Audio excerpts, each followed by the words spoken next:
Pemirsa, Anda menyaksikan Money Talks Power Lunch bersama dengan saya Bunga Cinka. Dan kali ini saya akan mengajak Anda untuk membahas lebih lanjut mengenai prospek bisnis asuransi setelah adanya gelontoran paket stimulus dari pemerintah. Dan untuk membahasnya saat ini kami telah bersama dengan Direktur Utama BRI Life, Pak Aris Hartanto. Pak Aris, apa kabar?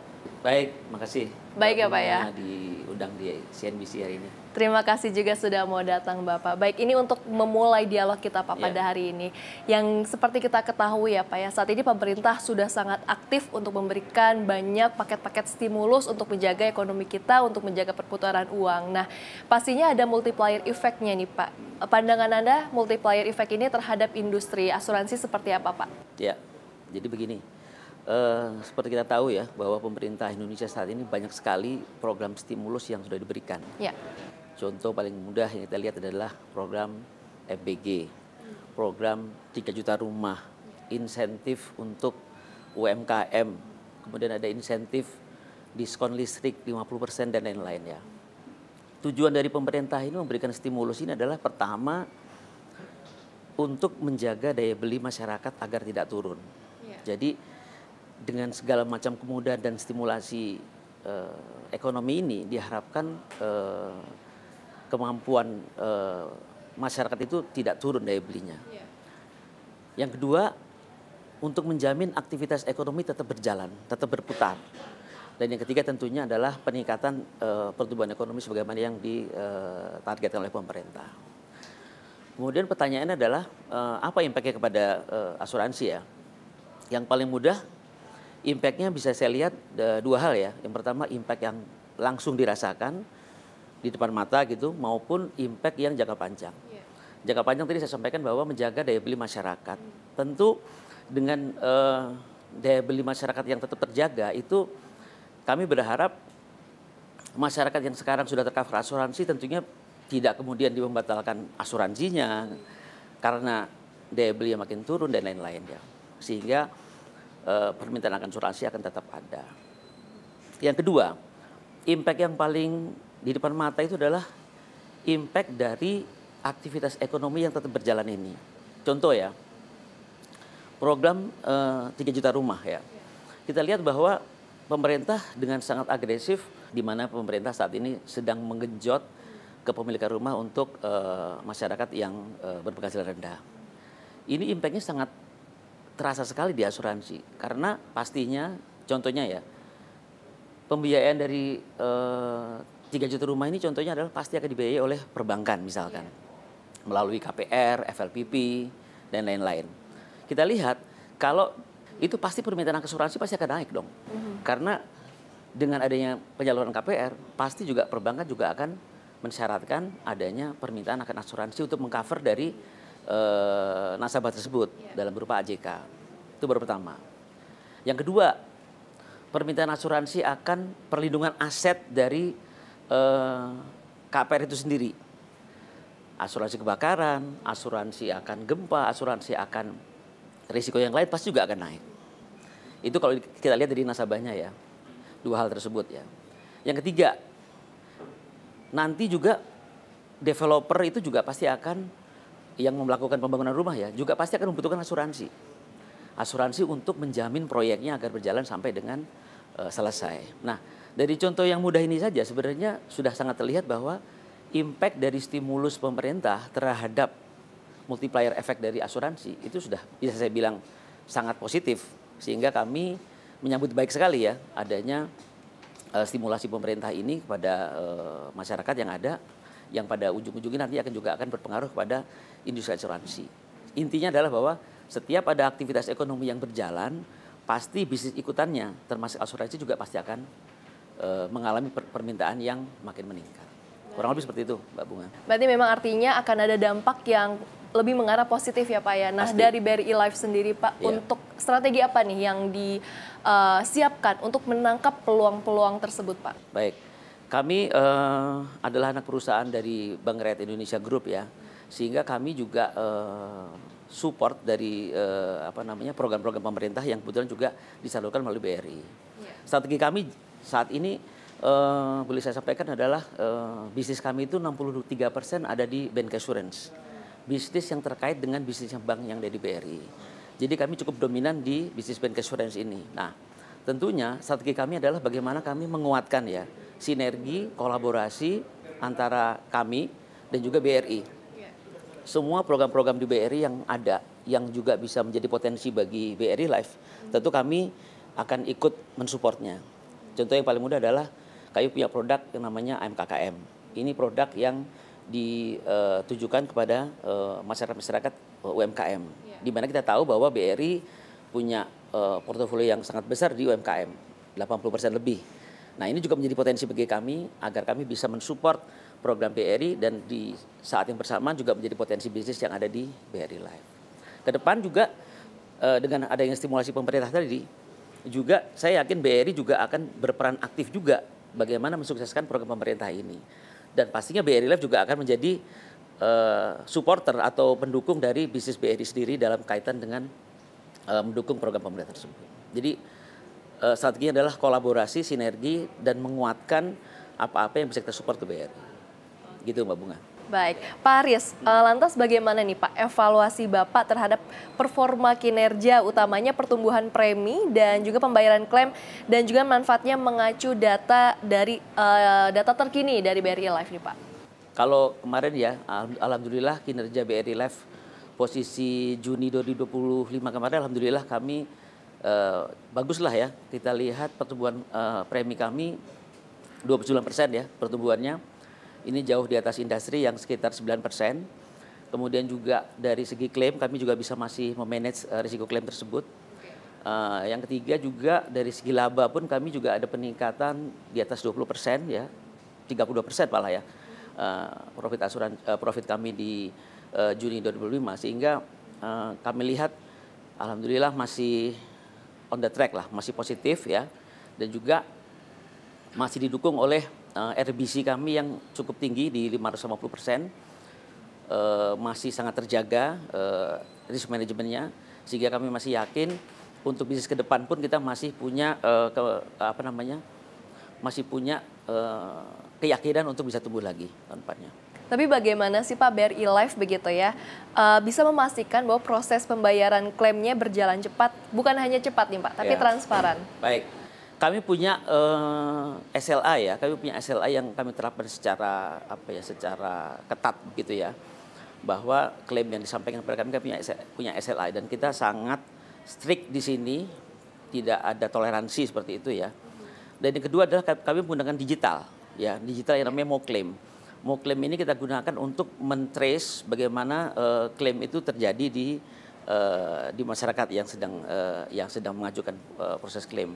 Nah, di dua hal inilah yang kita lakukan ya, memanfaatkan teknologi yang ada dan juga kita juga punya SLA yang ketat sehingga pembayaran klaim ini bisa akurat dan cepat gitu. Dan so far selama ini kita cukup bagus lah dalam pembayaran klaim tersebut. Aman ya Pak ya, berarti ya Pak ya. Pak Aris, ini kan industri asuransi jiwa Indonesia begitu ya, membukukan pendapatan premi sebesar 87,6 triliun rupiah di akhir semester 1 2025 atau ini turun tipis sebetulnya ya, 1% secara tahunan. Sementara itu pada periode yang sama industri ini juga mencatatkan 21,46 juta polis. Nah, bagaimana tanggapan BRI Life nih Pak terhadap prospek industri asuransi jiwa ke depannya serta bagaimana ekspektasi terhadap tren perkembangan premi di BRI Life hingga akhir tahun 2025. Baik, secara industri dulu ya. Yeah. Secara industri memang turun tipis 1% ya. Yeah. Karena ya memang kita lihat ini kan sedang rekonsiliasi ya. Artinya industri asuransi juga sedang banyak regulasi lah ya. Seperti IFRS 117, kemudian juga ada regulasi terkait dengan pengetatan di PD dan lain-lain. Itu juga cukup berpengaruh ya. Tapi sebenarnya saya juga kalau lihat ditanya industrinya tuh saya masih yakin ke depan tuh masih bagus prospeknya ya. Apalagi dikaitkan dengan stimulasi pemerintah tadi ya. Itu saya pikir demand-nya masih banyak. Potensinya masih banyak.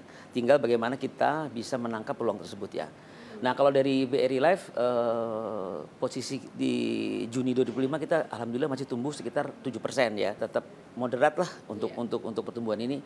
Tapi sekali lagi ini menjadi menjadi rebalancing lah antara asuransi kita ini yang memang tetap ingin tumbuh, tapi di sisi yang lain juga banyak regulasi yang kita harus comply ya. Itu juga salah satu tantangan di asuransi. Tapi overall saya masih yakin prospek asuransi itu masih sangat bagus sekali.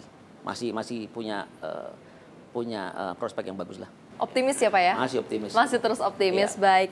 Pak, tapi ini kan berdasarkan data tadi ya Pak ya, ini artinya premi industri turun, tapi jumlah polisnya meningkat. Nah ini apakah mengindikasikan bahwa sebetulnya masyarakat kita sudah mulai terbuka, atau sudah mulai sadar, atau sudah mulai tertarik nih Pak dengan asuransi, atau seperti apa? Ya, saya kalau melihatnya preminya turun, tapi jumlah polisnya nambah, itu biasanya menunjukkan bahwa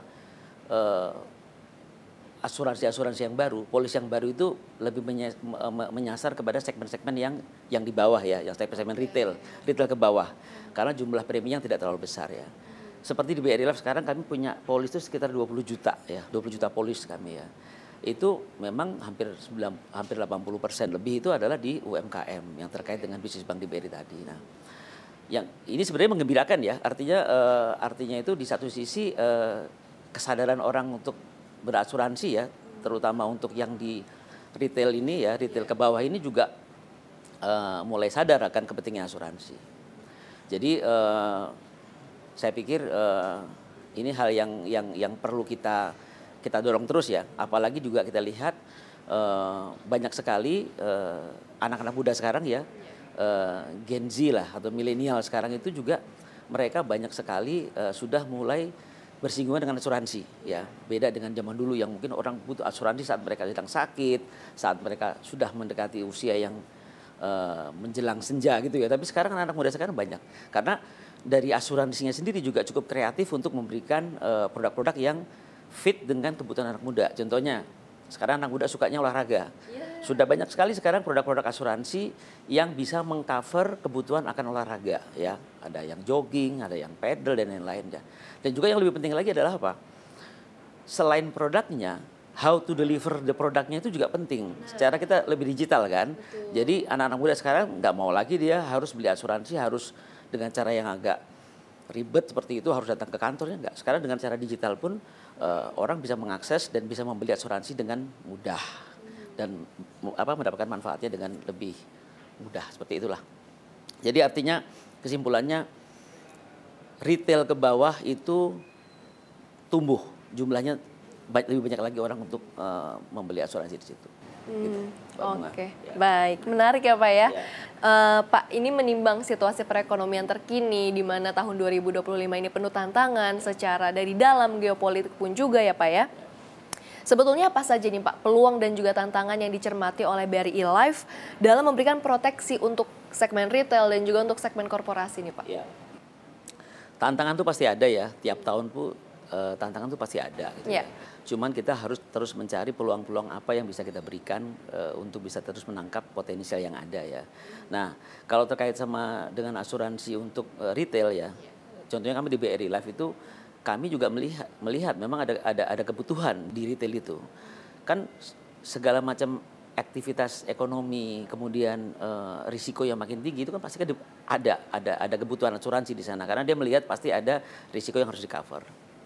Nah, di retail ini mulai tahun lalu dan tahun sekarang pun kami sudah punya launching 2 produk yang kami sebut Arunika dan Amora ya. Itu memang yang ditujukan untuk retail dan high net worth ya, orang-orang yang boleh dibilang berduit lah gitu ya. Kami punya 2 produk ini. Ini juga sebenarnya kami melihat bahwa potensi masih ada di sana. Nah, kita juga melihat bahwa di retail ini sebenarnya kalau dikaitkan sama tadi gejolak ekonomi dan juga gejolak yang lain, saya pikir ini sebenarnya termasuk golongan yang tidak terlalu sensitif ya terkena di impact ini. Makanya kami melihat ada potensi di sana sehingga kami keluarkan 2 produk itu. Nah, kaitan sama corporate ya, sama produk kumpulan corporate, kami juga sudah mengantisipasi bahwa tahun lalu kita bisa tumbuh cukup tinggi itu salah satunya disupport oleh corporate ya. Nah, kita lihat kan corporate ini kan biasanya kan adalah employee benefit ya, employee benefit dari perusahaan kepada karyawannya.